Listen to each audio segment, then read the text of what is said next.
Ya, hari ini Mahkamah Konstitusi akan membacakan putusan terkait sistem pemilu. Gugatan ini akan memutus sistem pemilu apakah akan tetap dalam sistem proporsional terbuka atau menjadi proporsional tertutup. Polemik sempat mencuat karena mantan Wamenkumham Denny Indrayana menyebut bahwa MK akan memutuskan sistem pemilu dilakukan secara proporsional tertutup. Bagaimana efek putusan MK ini terhadap sistem pemilu kita dan sebenarnya siapa yang diuntungkan juga dirugikan? Kami akan perbincangkan hal ini bersama sejumlah narasumber yang sudah tersambung melalui daring. Ada Ketua Komisi 2 DPR RI, fraksi Partai Golkar, Bang Ahmad Doli Kurnia. Ada Direktur Eksekutif Perkumpulan untuk Pemilu dan Demokrasi Perludem, Mbak Khairunisa Nur Agustiati. Dan pengamat hukum tata negara dari STH Indonesia Jentera, ada Mbak Bivitri Susanti. Selamat pagi Mbak Bivitri, Mbak Nisa dan juga Bang Doli. Selamat pagi. Assalamualaikum warahmatullahi wabarakatuh. Waalaikumsalam warahmatullahi wabarakatuh. Saya ingin memulai dengan ekspektasi dari masing-masing terhadap putusan MK hari ini. Tentunya ini semua ekspektasi yang berdasar begitu, melihat bagaimana sebenarnya mendapatkan logika ataupun juga apa sebenarnya urgensi untuk mengubah atau tidak mengubah sistem pemilu. Apa ekspektasi dari Anda Mbak Bivitri terhadap putusan MK hari ini? Ekspektasi dalam arti harapan, pasti saya sebenarnya menginginkan supaya dibiarkan apa adanya seperti sekarang. Saya sependapat sebenarnya dengan 8 fraksi lainnya di DPR bahwa biarkan ini diperdebatkan di sana, di Senayan. Karena memang ini bukan tugas lembaga yudikatif, jadi kita harus ingat tuh posisi-posisinya. Ada yudikatif, ada legislatif, ada eksekutif, jadi jangan dicampur-campur. Tapi kalau ekspektasi dalam arti perkiraan, saya kira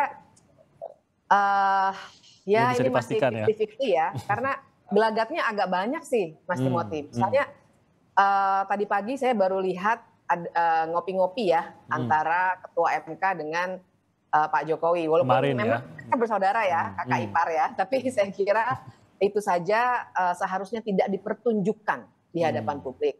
Kemudian minta pengamanan lebih MK-nya pada pagi hari ini. Kemudian ada berita dari Mas Denny juga ya, tadi sudah disebutkan. Saya kira berbagai gelagat ini agak membuat saya tidak terlalu optimis. Jadi betul-betul 50-50 begitu. Walaupun hasilnya kembali tetap seperti sekarang dulu. Nanti silakan diputuskan di DPR. Oke, saya ingin tahu dari Mbak Nisa. Ya, Perludem sebagai pihak terkait tentu ya tetap berharap ya tetap dengan menggunakan sistem pemilu proporsional terbuka, karena saya sepakat bahwa ini isu yang seharusnya dibahas oleh DPR dan pemerintah dalam kerangka undang-undang pemilu, dan juga yang namanya aturan main pemilu itu kan harusnya sudah jelas, sudah clear sebelum pertandingannya mau dimulai gitu. Jadi jangan berubah di tengah jalan. Ini tahapan pemilunya sudah berjalan jauh, kita pemilu udah kurang dari setahun, mengganti sistem pemilu terbuka ke tertutup kan tidak sesederhana nanti surat suaranya jadi kecil gitu ya, tapi berdampak pada muatan hukum yang lainnya gitu, yang kita nggak punya banyak waktu untuk melakukan penyesuaian itu. Jadi harapannya MK tetap mempertahankan sistem pemilu proporsional terbuka, dan kalau memang mau melakukan revisi atau evaluasi ya tadi bersama DPR dan pemerintah, karena partisipasi masyarakatnya juga bisa lebih luas, bisa hearing, bisa rapat dengar pendapat umum. Sementara kalau di MK kan terbatas ya, kalau kita ingin menyampaikan argumentasi ya harus menjadi pihak terkait seperti itu. Ya, jadi itu harapannya, tapi apakah sudah 100% yakin bahwa ini akan sejalan dengan harapan tersebut? Ya sama seperti Mbak Bibip ya, 50-50 gitu ya, karena memang menunjukkan gelagat-gelagatnya rasanya ya tapi tadi ya sebagai pemohon ya sedikit ada optimistis ya ini tetap dipertahankan ya, karena ya MK seharusnya bijak, objektif dalam memutuskan perkara ini. Ya, oke. Bang Doli, khususnya dari DPR, bisakah berekspektasi apa? Saya tahu kalau dari fraksinya juga kita sudah tahu sikapnya bagaimana begitu, tapi apakah sama ekspektasi dan perkiraannya bahwa cukup jelas kok arah MK ini? Ya harusnya MK itu bijak gitu ya, objektif, dan kemudian mereka mampu menjaga reputasi institusi Mahkamah Konstitusi ya. Kenapa? Karena tahun 2008 tentunya mereka sudah pernah memutuskan hal yang sama. Ya, jadi pemilu tahun 2009, 14, 2019 itu adalah produk dari keputusan Mahkamah Konstitusi yang menegaskan bahwa sistem proporsionalnya adalah terbuka. Jadi agak aneh kalau kemudian tiba-tiba mereka dengan materi yang sama berubah. Nah yang kedua adalah bahwa kenapa saya bilang harus bijak, karena tadi bahwa sekarang ini kita sudah memasuki tahapan pemilu di bulan yang menjelang ke-13 ya. Jadi tinggal 7 bulan lagi. Nah, harusnya saya kira 9 institusi itu sangat mengerti, sangat paham ya situasi sekarang ini sangat rumit kalau terjadi tiba-tiba perubahan sistem gitu lah ya. Di tengah-tengah kita sedang mempersiapkan dan sudah menjalankan tahapan yang sudah sangat jauh gitu. Saya waktu itu sudah saya sampaikan kalau ini yang berikutnya adalah ini kan sudah ya, Bang Doli, maaf, boleh diulang sedikit saja, Bang Doli. Tadi agak terputus suaranya. 1945, apakah konstitusional? Ya, ya, ini kan sedang ini ada kelompok yang mengajukan uji materi, ya, terhadap satu pasal di Undang-Undang Nomor 7 Tahun 2013 terhadap konstitusional, terhadap Undang-Undang 45. Konstitusional apa tidak konstitusional? Jadi bukan dalam konteks mencari mana sistem yang terbaik. Kalau mana sistem yang paling pas. Nah, kalau bicara tentang sistem yang paling baik dan paling pas, itu ranahnya adalah di DPR dan pemerintah pada saat kita merevisi undang-undang. Nah, kalau ini kan menguji. Nah, kalau misalnya nanti dikatakan pasal itu tidak konstitusional, maka ya kalau saya pakai logika saya, ya berarti pemilu 2009, 2014, 2019 termasuk di dalamnya diri saya tuh. Jadi inkonstitusional, jadi begitu. Berarti inkonstitusional tuh. Nah, yang kedua, ini akan menimbulkan kerumitan baru. Karena kalau satu pasal ini berubah, maka ada 20 pasal lagi yang nanti akan mengikuti perubahan itu. Nah, pertanyaannya siapa yang mau merubah itu? Oke. Ya. Nah, kalau misalnya diserahkan pemerintah, katakanlah pemerintah diminta untuk buat perpu, menyampaikan ke DPR, terus lapangan fraksi menolak, kan jadi kacau. Apalagi kalau kemudian jalannya adalah merevisi undang-undang. Nah, kita nggak punya cukup waktu lagi dalam 7 bulan ini tiba-tiba kita harus merubah undang-undang. Nah, jadi oleh karena itu marilah kita berharap sebetulnya, saya masih yakin bahwa hakim konstitusi, 9 hakim konstitusi itu masih punya pikiran yang jernih ya, hati ini, kemudian objektivitas untuk bisa melihat luar institusi mereka bagaimana pemilu ini sekarang sudah berjalan dengan sedemikian rupa gitu. Oke, nah ini mungkin sedikit saja Bang Doli, saya tahu sedang menunggu penerbangan, jadi nanti kalau memang sudah harus berangkat, kasih tahu aja Bang Doli, nanti kita akan pamitkan. Tapi mumpung Bang Doli masih bersama kita, saya ingin tanya juga. Kita lihat tadi pernyataan dari Mbak Bivitri, dari Mbak Nisa juga menggambarkan bagaimana harapan dari sejumlah akademisi, dari masyarakat juga melalui ormas-ormas dan lain-lain begitu, seringkali menggambarkan bahwa menginginkan tetap untuk terbuka. DPR kita tahu suaranya juga hampir seluruhnya lah bisa dikatakan menginginkan tetap terbuka. Jadi pertanyaan publik yang muncul adalah siapa sebenarnya yang diuntungkan di sini? Kalau Anda lihat apakah memang akan ada yang diuntungkan dengan keputusan ini? Kalau saya lihat dari Anda, mungkin dari teman-teman di DPR, tentu akan disulitkan kalau memang ada perubahan tiba-tiba gitu. Jadi siapa yang untung? Benarkah memang ada yang mencari keuntungan di sini, Bang Doli? Ya tentu, pertama begini, ini yang saya kira juga harus menjadi perhatian 9 hakim konstitusi itu. Ya, ini adalah kelompok suara mayoritas, suara kelompok mayoritas. Bayangkan ada 9 fraksi di DPR, 8 itu menyuarakan agar tetap menggunakan sistem proporsional terbuka. Itu kan mewakili sekian juta konstituen. Ya. Kemudian 17 dari pihak yang terkait di Mahkamah Konstitusi itu cuma 1 yang mengajukan proporsional tertutup. 16-nya juga semuanya setuju proporsional terbuka. Itu sudah mewakili berapa? Kalau kita tanya lagi masyarakat, tentu mereka menginginkan bahwa mereka memilih orang, memilih pimpinan itu mengenal, melihat dan mendengarkan langsung, berinteraksi dengan orang yang mereka akan pilih. Ini sudah menjadi kebiasaan mereka dalam beberapa kali pemilu ini. Gitu. Nah, tentu saya kira kalau dari segi itu semua, ya sebetulnya ya kalau ada orang, kalau pertanyaannya siapakah yang diuntungkan, ya tentu orang yang menginginkan adanya perubahan itu.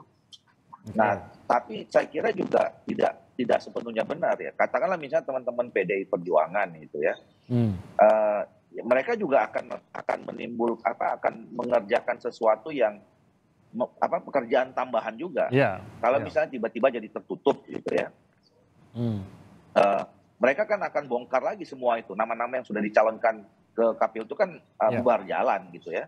Nah terus kemudian kalau nanti misalnya tadi mekanismenya seperti yang saya katakan untuk mengubah 20 pasal itu, ya itu kan mereka pasti terlibat juga nanti di dalam perubahan itu ya, kalau masuk melalui Perpu atau revisi undang-undang.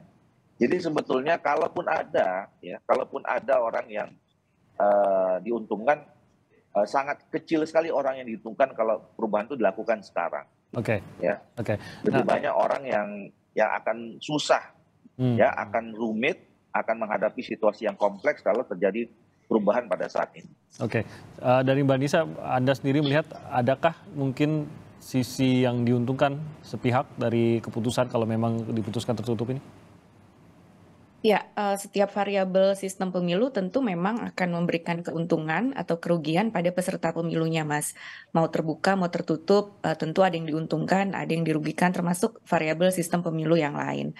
Nah, makanya membahasnya ini tidak di Mahkamah Konstitusi gitu. Tadi di DPR bersama di Senayan bersama DPR dan pemerintah. Karena kalau ini ditentukan oleh Mahkamah Konstitusi kan secara logika saja ya, rasanya nanti ke depan ya sudah tertutup nih diskusi sistem pemilu di Indonesia gitu. Kita nggak ya kayak buat apa lagi kita diskusi soal keuntungan dan kerugian sistem pemilu, misalnya kita mau melakukan evaluasi, mau merefleksikan itu ya sudah terkunci di Mahkamah Konstitusi. Bahwa memang ada yang diuntungkan, ada yang dirugikan, saya rasa iya gitu, termasuk sama halnya misalnya dengan variabel lain parliamentary threshold itu kan juga akan ada yang diuntungkan dan akan ada yang dirugikan. Nah, makanya berdebatnya di Senayan gitu ya, sama menurut saya juga ini bukan isu konstitusional. Di 2019 yang lalu ketika Mahkamah Konstitusi memutuskan pemilu serentak, MK tidak menentukan jenis pemilu serentak yang mana yang konstitusional untuk diterapkan di pemilu Indonesia. Tapi MK hanya memberi rambu-rambunya saja gitu ya, guide-nya saja yang MK berikan. Nah, sama halnya dengan putusan perkara ini, kalau menurut saya MK jangan sampai menentukan sistem pemilu mana yang konstitusional, tapi berhentinya di rambu-rambunya ini, bahwa kalau dalam menentukan sistem pemilu misalnya harus konsisten antara satu variabel misalnya dengan penegakan hukumnya, dengan manajemen pemilunya, itu harus konsisten antara satu dengan yang lainnya.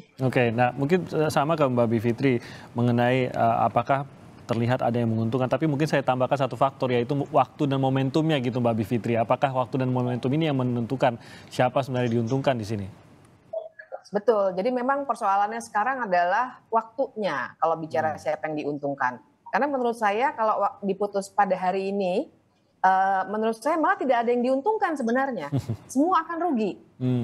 Kalau misalnya ini diputus, atau bukan diputus ya, tapi dibuat keputusannya secara sebaiknya begitu di Senayan, maka kita bisa hitung-hitungan tuh mana yang diuntungkan, mana yang dirugikan. Tapi di titik ini saya kira semua akan dirugikan. Terutama kita pemilih, karena kita juga akan punya kebingungan dan mungkin sekali kita akan dapat dampak yang buruk karena bukan hanya soal tertutup terbukanya, tapi teknis penyelenggaraan pemilu itu akan terhambat.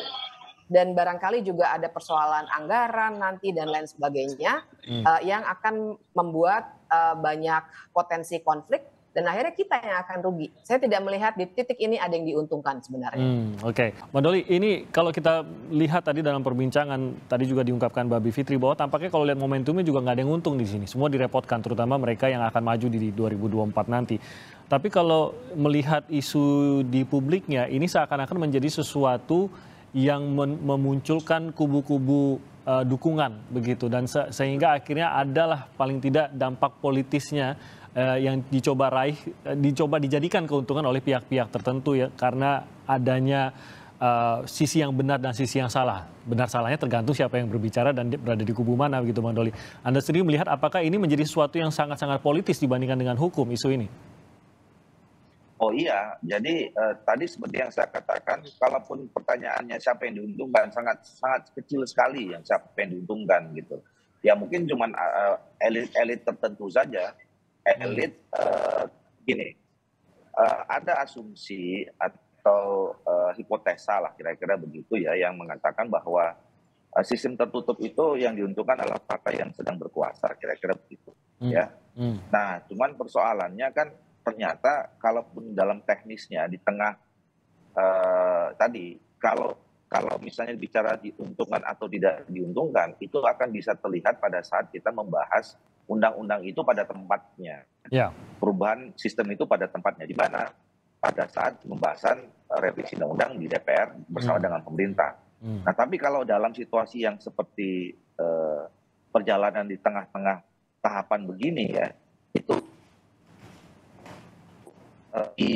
bagi yang menganut hipotesa tadi pun sebetulnya dalam prakteknya belum tentu juga akan lebih akan mudah mendapat keuntungan kayak begitu, karena nanti itu yang saya katakan tadi akan ada kerumitan baru yang muncul yang pasti melibatkan juga pihak yang hari ini mendorong proses itu gitu, ya kan? Apalagi belum tentu kalau misalnya sekarang mayoritas masyarakat menginginkan sistem terbuka, mereka dilibatkan.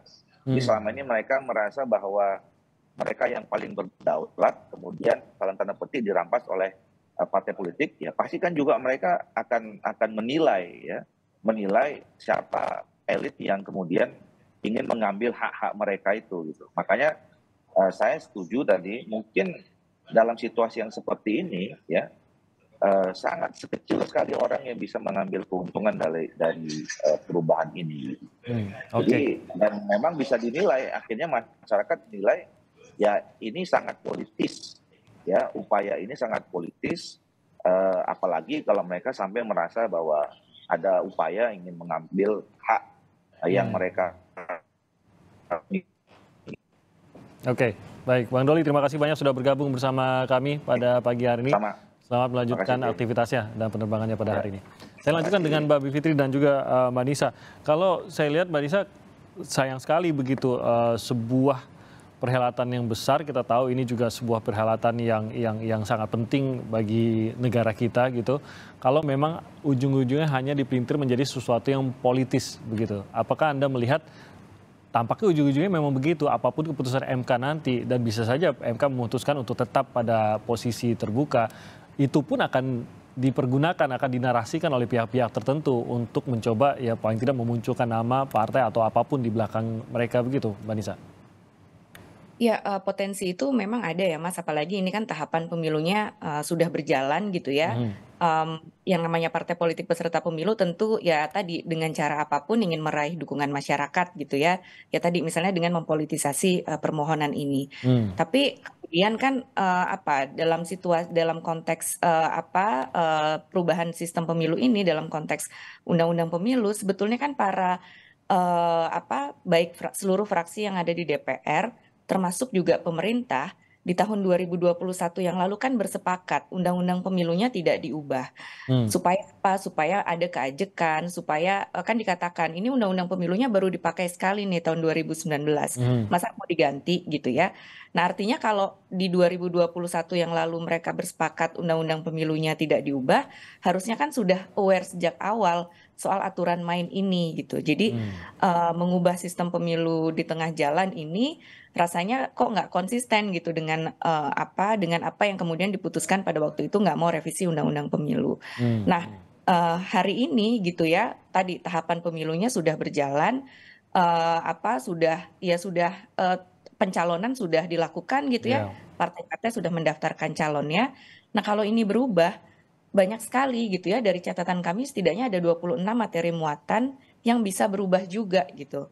Nah, itu ada waktunya tuh Mbak untuk mengubah itu sebelum kita. Tentu nggak cukup waktunya gitu ya, karena kalau misalnya dibuka peluang untuk revisi undang-undang pemilu, saya yakin sekali yang dibahas nggak cuma soal sistem pemilu aja, nanti bisa kemana-mana tuh, soal presidensial threshold, soal ada kepentingan yang masuk lagi lah gitu ya, soal yang lain-lain, karena revisi kan bukan perpu gitu. Kalau revisi kan membuka keran hal-hal yang lain, nanti juga mau direvisi, sementara tadi pemilunya udah kurang dari 1 tahun lagi. Oke. Mbak Bivitri, kalau opini Anda terkait dengan hal ini bahwa bisa saja ujung-ujungnya ini hanya dipermainkan narasinya secara politik saja, ujung-ujungnya pemilu ya tanpa ini pun pemilu berjalan, tahapannya berjalan, pemilunya tetap sesuai tanggal begitu Pak? Iya, jadi isu ini kan memang isu politik sebenarnya. Kita sekarang jadi perdebatkan secara hukum karena dibawa ke tempat yang salah, yaitu Mahkamah Konstitusi.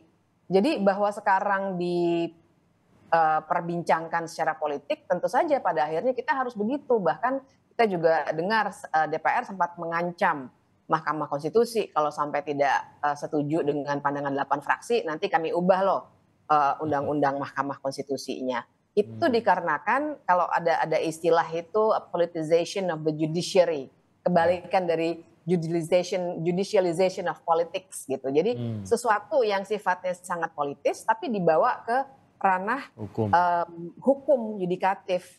Nah makanya harusnya memang mau tidak mau Mahkamah Konstitusi menurut saya kalau mereka mau konsisten untuk menempatkan diri mereka sebagai sebuah lembaga yudikatif dan konsisten, sebenarnya putusan-putusan MK yang lama penelitiannya sudah cukup banyak. Itu memang mereka konsisten menempatkan ada yang namanya open legal policy atau kebijakan hukum terbuka yang memang mereka bilang sendiri tempatnya bukan di Mahkamah Konstitusi tapi di Senayan supaya ada lebih banyak partisipasi publik dan memang ini keputusan politik. Yang ngeri dari kalau seandainya ya mereka memutuskan tertutup adalah kedepannya kita menempatkan yang namanya sistem pemilu yang sangat teknis ini sebagai tafsir konstitusi. Artinya kalau nanti mau ada pembahasan, mau ada perubahan lagi, karena memang namanya sistem pemilu ini sangat cair, Mas Timothy. Ya, jadi bisa berubah nanti kalau kondisi politiknya sudah berubah, partai lebih baik, mungkin kita pakai sistem campuran misalnya seperti di Jerman. Silakan. Jadi ini sangat cair. Tapi kalau sudah ibaratnya apa ya dipegang oleh MK ini isu konstitusi, kita akan sangat-sangat kesulitan. Nah jadi membawa isu politik ke ranah yudikatif ini memang bahayanya sangat banyak dan mau tidak mau akhirnya kita akan melihat MK sebagai lembaga yang lebih politis seandainya mereka memutus ubah sistem pemilu. Dan ini berbahaya juga sebenarnya kalau memang sampai demikian. Nah, yang mungkin kami tidak paham, Bu Fitri, ini kan sebenarnya sudah diputuskan oleh MK di 2008 juga. Sistem terbuka itu kita jalankan karena salah satunya juga ya karena keputusan MK demikian begitu. Nah, kita paham bahwa keputusan MK final dan mengikat. Mengapa yang 2008 ini tidak final? Kenapa bisa dipertanyakan di tahun ini begitu, Mbak Fitri? Tidakkah seharusnya kita berpegang pada itu saja kalau memang sudah diputuskan toh di MK? Sebenarnya dulu itu terbuka atau tertutup tidak diputuskan oleh MK. Yang MK putus adalah menyatakan inkonstitusional soal yang namanya BPP, bilangan pembagi pemilih, yang memang dalam praktiknya akan membuat seakan-akan itu setengah tertutup. Tapi sebenarnya memang dari dulu MK itu sudah menjalankan suatu cara pandang bahwa ini adalah tugasnya DPR dan pemerintah. Silahkan dibahas lagi gitu maksudnya ya oleh MK gitu ya? Betul. Jadi harusnya MK konsisten di situ saja untuk tidak memutus sebuah sistem pemilu yang sangat teknis. Mbak Nisa, apakah menurut Anda juga seharusnya memang MK kalaupun memberikan keputusannya bukan terbuka tertutup tapi sampai sebatas itu juga tadi arahan begitu seperti yang digambarkan di 2008? Iya, di tahun 2008 itu kan ya tadi tidak memutuskan dari tertutup ke terbuka.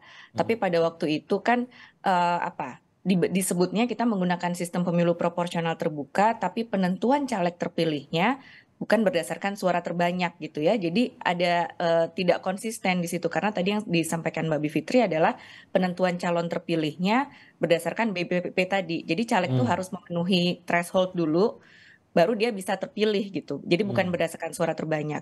Nah, pada waktu itu MK mengatakan kalau dalam sebuah pilihan sistem pemilu itu rakyat pemilih bisa memilih langsung siapa calonnya, maka penentuannya haruslah berdasarkan suara terbanyak. Makanya pada waktu itu yang diputuskan MK adalah konsisten. Ini kan ini kan pemilih bisa milih langsung nih siapa calonnya.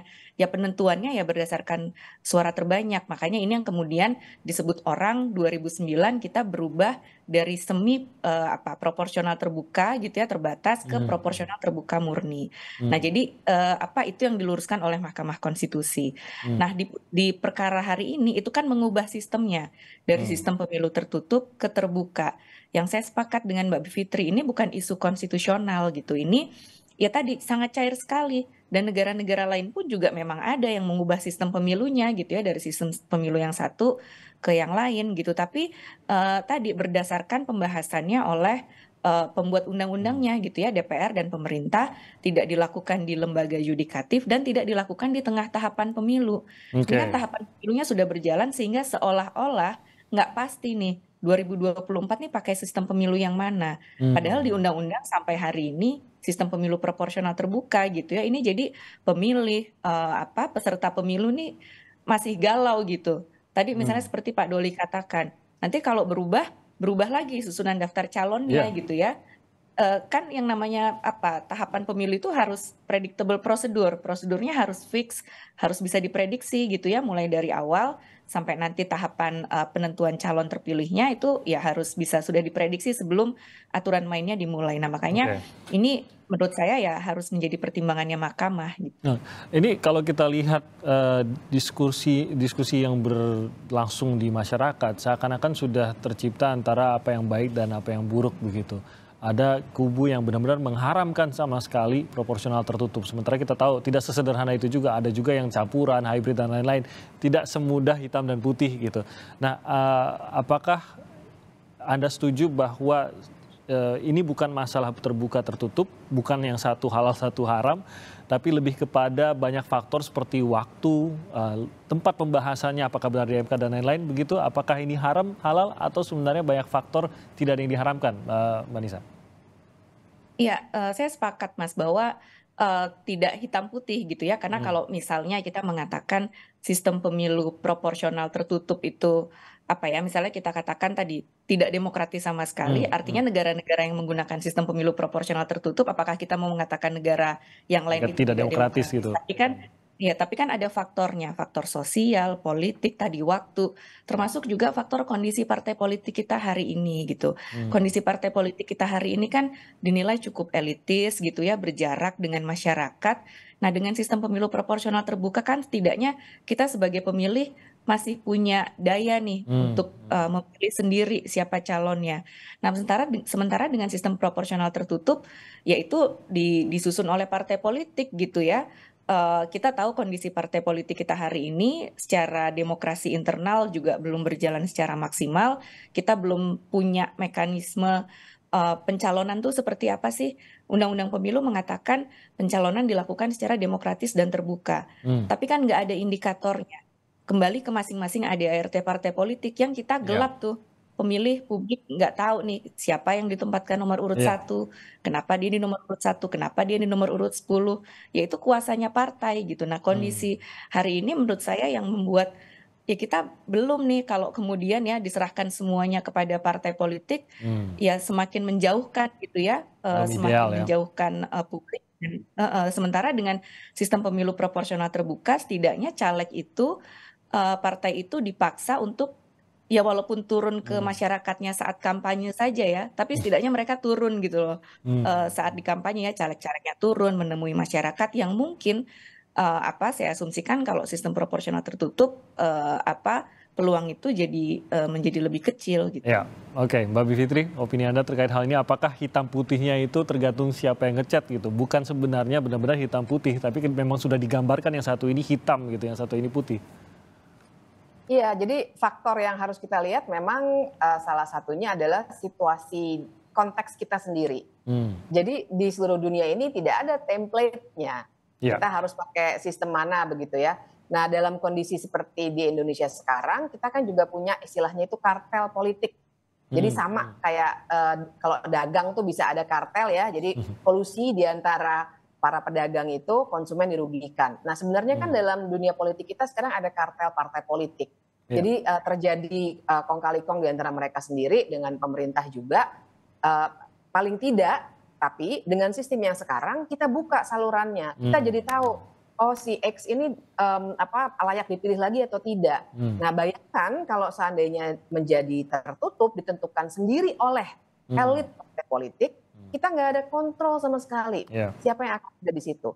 Kalau suatu saat nanti kita partai politiknya sudah lebih demokratis, masyarakat lebih kritis, ruang partisipasi politiknya lebih terbuka di Ya. antara dua pemilu, barangkali kita bisa memilih nanti menjadi Hmm, sistem proporsional dengan daftar tertutup. Tapi di titik ini saya kira selain soal pemilunya yang tinggal 7 bulan lagi, juga ada soal itu yang memang kalau saya punya pendapat dengan konteks politik Indonesia yang sekarang akan semakin menjauhkan antara kita pemilih dengan orang-orang yang seharusnya mewakili kita. Oke, jadi kalaupun suatu hari kita sampai ke sana, yang pasti tidak tahun ini begitu menurut Anda Mbak Bivitri dan Mbak Nisa ya? Belum sampai ke sana. Kita harus benahi dulu ini dunia politik kita yang berantakan ini. Oke, nah mungkin terakhir saya ingin tahu Mbak Bivitri, KPU, kalaupun diputuskan, saya sedikit mengandai, kalaupun memang diputuskan berubah menjadi tertutup, apakah ini akan menunda pemilu? Adakah kemungkinan tersebut?